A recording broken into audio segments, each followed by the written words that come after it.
सर्वांना शुभ सकाळ. स्नेहल जर्नी या चॅनलमध्ये तुमचे सर्वांचे स्वागत. काल माझ्या मावशीने कणसे आणून दिली होती.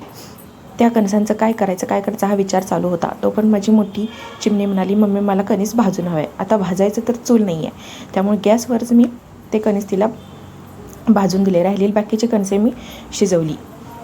भाजून दिलेले कणीस मी तिला खायला दिले. तर उंदीर मामांचं काम कसं असतं ना, तसे हिचं काम.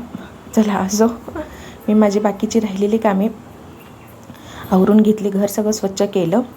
मुली आज घरातच असल्यामुळे घरातली कामं आवरायला वेळ झाली.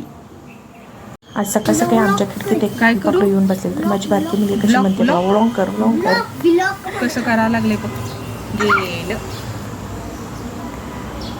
त्यानंतर क्लासला जाऊन आल्यानंतर निवडानिवडीची कामे आवरून घेतली, जे की आज उद्या करत आवरून घेतली. राहिलेले शिवणकाम मी घरात येऊन पूर्ण केले. हा माझा होमवर्कच जणू काही. त्यानंतर मोठी मुलीला भूक लागली होती. घरात काही असं खायला नव्हतं, त्यामुळे मी पोह्यांचा चिवडा करून तिला खायला दिला. त्यानंतर ती आवरून क्लासला निघाली. मी घरचं सगळं आवरून मस्तपैकी इव्हिनिंग वॉक करायला आले. तर असा होता आजचा दिवस. कसा वाटला नक्की सांगा आणि चॅनेलला लाईक, शेअर आणि सबस्क्राईब नक्की करा. Bye bye.